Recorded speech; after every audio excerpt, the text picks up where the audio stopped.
Last Sunday, President Biden flew to Dover Air Force Base in Delaware to witness the return, or as it's formally titled, the repatriation of American service members killed in Afghanistan. And as it has for the past 20 years, the air base hosted what the military calls dignified transfers. They are solemn, quiet rituals led by Dover's chaplains, one of whom has witnessed the human cost of the war from its very first day in 2001, all the way to last weekend. Nick Schifrin spoke to him before the U.S. troop withdrawal about sacrifice and families' grief. In the last 20 years, more than 7,000 American men and women have died in Afghanistan, Iraq, and fighting the global war on terror. Nearly all of them are flown home through Dover Air Force Base. Throughout, there's been one chaplain at Dover, Minister David Sparks. David Sparks, welcome to the NewsHour. Thank you for inviting me. Thank you for being here. How do you measure the sacrifice of the last 20 years? It's a sacrifice that goes on forever for the families who have lost their loved one, whether that's their son or daughter or parent. I have said to thousands of family members, we thank you for and honor the sacrifice of your son or daughter, but we also honor your sacrifice, which goes on forever. Mostly at the point at which I am conveying that to them, they don't say anything. They listen intently, and by and large, they're somewhere between tears and sobbing. Do you try and comfort them? Depending on what that means, of course. Of course, but it's not usually very verbal. At the moment of the dignified transfer, when they have just seen their loved one come across the tarmac covered by a flag, there aren't many words that are comforting.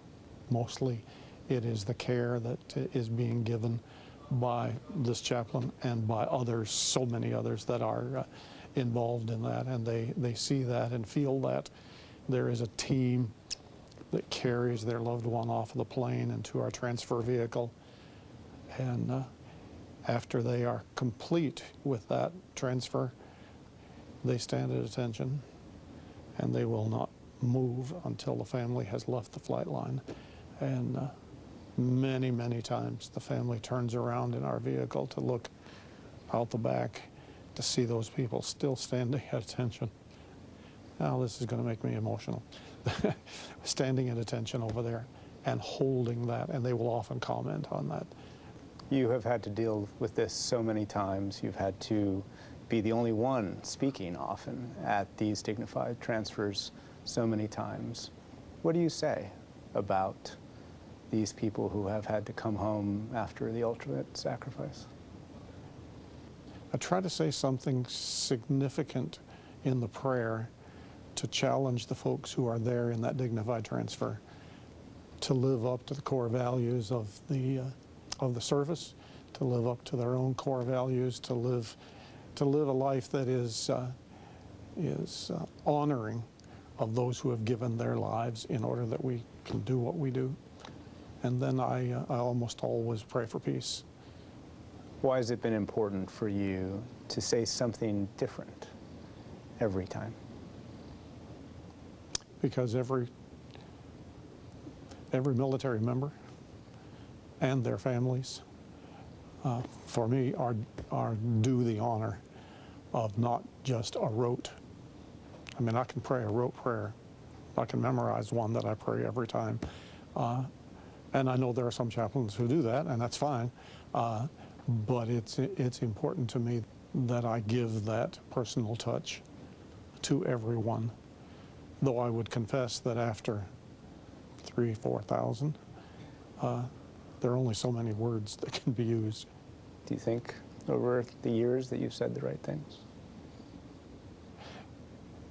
I am aware that this is very spiritual. I am aware that there have been multiple times when, well, I did not have the preparation for a particular moment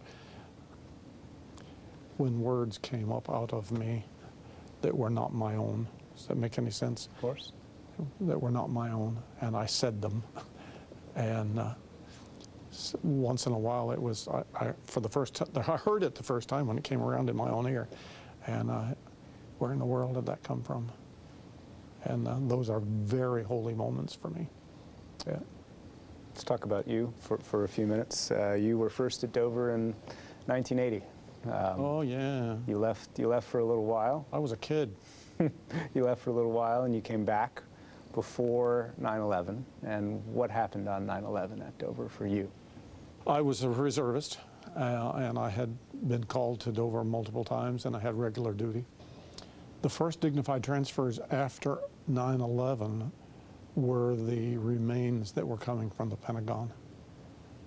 And I do not remember words, but I remember that the helicopters were coming from the Pentagon 3 and 4 at a time, every day or multiple times every day.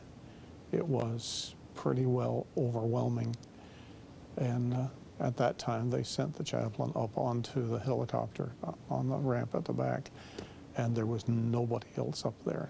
That was just me. Sound is a great trigger, so I never hear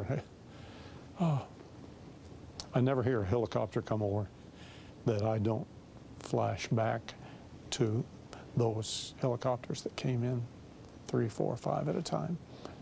Yeah. And that was 20 years ago. You've since retired from active reservists. You were back at this job that we've been talking about as a civilian, and you've been at it since. Why? Why have you stayed this long? This turned out to be the right thing at the right time, at the right place for me, for my personality, for the training that I had received in many other ways, the fulfillment of doing what I have done at Dover has been very real for me. Families are embedded in my heart. I like to ask, how did you meet? And they get to talk about their loved one. What was it about him or her that drew you to her the first time? And smiles in the midst of their loss, and they tell these wonderful stories. And for those of us who are in the grief and loss field all the time, we recognize that the number one need for a family is to remember their loved one, even though that causes tears. And they suffer with that. But the number one need, after accepting that in fact there's been a death, is to be able to remember well their loved one and tell those stories. It's a part of the important part of the grief process that is going to go on, as I said earlier. It's going to go on forever. Chaplain David Sparks, it's a real pleasure. Thank you so much for being here. Thank you. Thank you. Love to be in here. When the remains of the 13 American service members killed at the Kabul airport were repatriated last Sunday, Chaplain David Sparks was there for perhaps the last dignified transfer of the United States war in Afghanistan.